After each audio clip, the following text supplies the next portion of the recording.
Hello అండి, నేను మీ చంద్ర శ్రీనివాస్. ఇవాళ కూడా మనం ఒక మంచి రెసిపీ అయితే చేసుకోబోతున్నాము. దీనికోసం ఇక్కడ 3 క్యారెట్లని ఇలా సన్నగా కట్ చేసుకొని బాగా కడిగి మిక్సర్ జార్లోకి వేసుకొని ఇందులోనే ఒక గ్లాస్ వాటర్ కూడా వేసుకొని మెత్తగా గ్రైండ్ చేసేసుకోవాలి. అంటే మనం ఇక్కడ క్యారెట్ ప్యూరీ అయితే రెడీ చేసుకుంటున్నాము. ఇలా ప్యూరీ రెడీ చేసుకున్న తర్వాత ఒక బౌల్లోకి తీసుకోవాలి. ఇప్పుడు అదే జార్ తోటి హాఫ్ వరకు వాటర్ తీసుకొని ఇందులో పోసుకోవాలి. ఇప్పుడు ఇందులోనే 1 కప్పు వరకు రాగిపిండి వేసుకుంటున్నాను. అలాగే ఇందులోనే ఒక 2 స్పూన్లు బియ్యం పిండి కూడా తీసుకుంటున్నాను.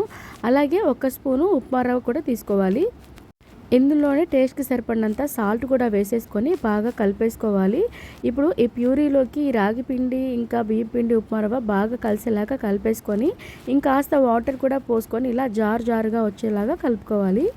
ఇలా వాటర్ ఎక్కువగా ఉంటేనే మనకి రవ్వ దోశలు కరెక్ట్గా వస్తాయి. ఇప్పుడు పాన్ హీట్ చేసుకొని మనం రెడీ చేసుకున్న మిశ్రమాన్ని ఇలాగా కప్పుతోటి దోశలాగా పోసుకోవాలి.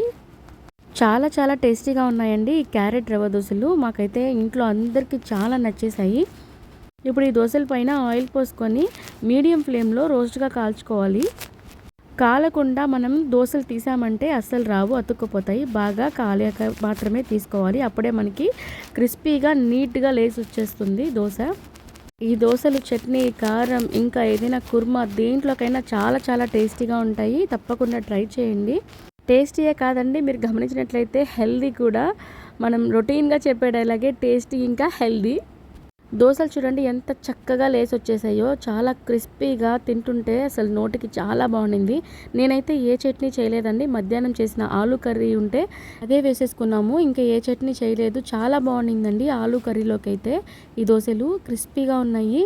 ఇప్పుడు చేసుకునే రవ్వ దోశలా కాకుండా ఇలాగా డిఫరెంట్గా ట్రై చేయండి. వీడియో నచ్చితే లైక్ చేయండి. అలాగే పక్కనున్న బెల్ ఐకాన్ క్లిక్ చేయండి. అప్పుడే నేను పెట్టే వీడియోస్ అన్నీ మీ వరకు వచ్చేస్తాయి. అంతేకాకుండా మీ ఫ్రెండ్స్కి ఇంకా రిలేటివ్స్కి కూడా షేర్ చేయండి. Thanks for watching.